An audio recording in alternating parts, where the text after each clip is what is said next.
On YouTube, a lot of tech creators have incredible setups. Each and every one of those setups looks very professional, very cinematic, and expensive. Maybe you've been eyeing that expensive camera that they're using, or you've been thinking about pimping up your bedroom to make it look more like theirs. But here's the thing, it is actually really simple. There is nothing more impactful on your video's look than lighting. That's why in this video, I'm going to break down how to create a look like this by using only 3 lights. And the beauty is that this will work whether you're using an expensive camera or on an iPhone. Before we do any of that, let me give you a quick tour of what this space looks like without the lighting. Welcome to a behind the scenes look of my studio, although this is just a tiny corner of the studio space that I'm in. It's about 3 meters by 3 meters. As you can see, it's very simple. I just have a desk and the background with a plant, a silver play button, and a lamp right there. That is it. So if you use a small space as well, then this setup will definitely also work for you. Now that I've exposed most of my secrets, it's time to expose the last secret, which is how to create something like this. Let me show you how to do this. Now, what a lot of pros do, which is of course what we will be doing then as well, is to start in a completely dark room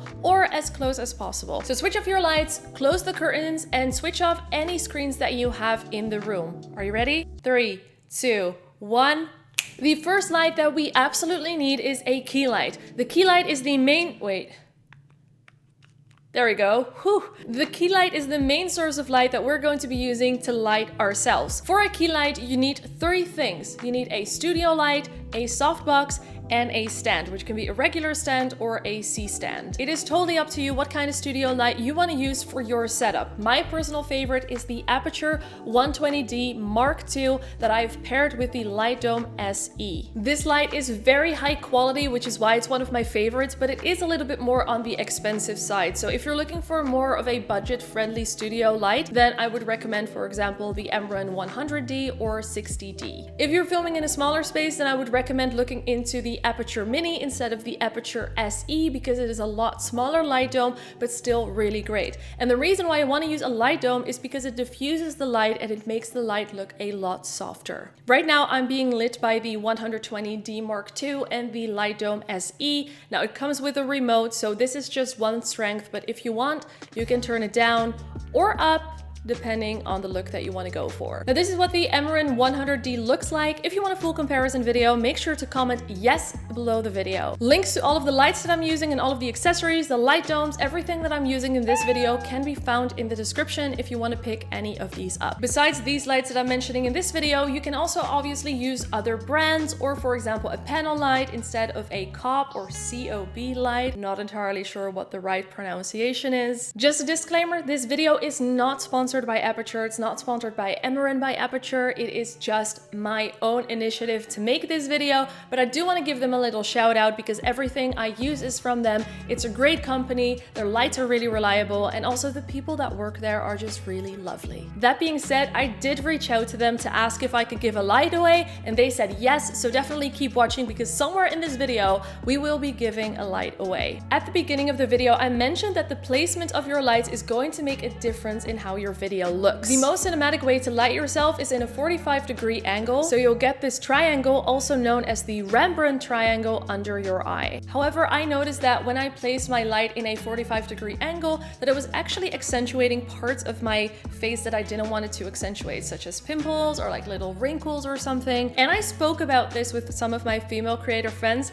and they all felt the same way. This doesn't mean that as a woman you cannot use it at a 45-degree angle. It will still look great, it is just personal preference. For the ladies out there that feel the same way as me, what I do is I just put the light directly at me so it lights my face evenly. If you're wearing glasses, I recommend to put the light a little bit further away, so not 45 but maybe around 90 degrees so you don't get that glance in your glasses. This will result in more shadows on your face and this part of your face being a lot darker, so for that reason I would recommend to also use a fill light at a lower brightness than your key light to light up this part of your face. Now that our key light is ready to go, it is time to spice up the rest of this setup, and we're going to do that by using these tube lights from Emron. Now, I have been bugging Aputure for years to get some tube lights because I really wanted to get some good quality tube lights, and they're finally here. Yay, link in the description. Now I'm using two different kinds. This is the T2C and this is the T4C. As you can see, this one is a lot longer.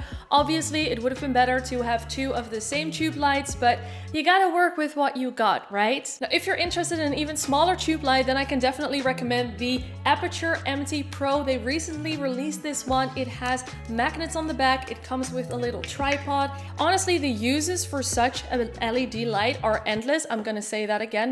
Honestly, the use for such a light, maybe you don't expect it.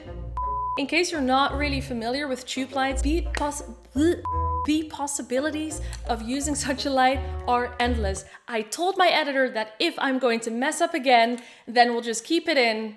I'm regretting it right now, but we're keeping it in. Anyway, as I was saying, the uses for such a light are endless. You can use it as a fill light or as a practical or product photography or for videography. And the best part is, because it is so small, it is also really good for run and gun shooting. However, for this setup, we're going to be sticking to the Amaran tubes. The most interesting feature about the T2C is that you can win one. Now, if you want to win one, go to the comment section and type Gizmo. Then also make sure that you go over to Instagram and follow Aputure Europe and Lila from YouTube, and I will be picking one lucky winner to get one of these amazing tube lights. Now, what we're going to do with these lights is we're just going to stick them in the corner. This is a little bit embarrassing because I will literally just put them against the wall and that is it. Is this professional? No. Does it work? Yes. The best part about using Amaran and Aputure lights is that you can link them all together in the Sidus Link app. So if you decide to go with the 120D Mark II from Aputure and you have a bridge, or you're using the Amaran 100D as your key light and you're using these two tube lights, you can all connect them in the app. You can create a scene,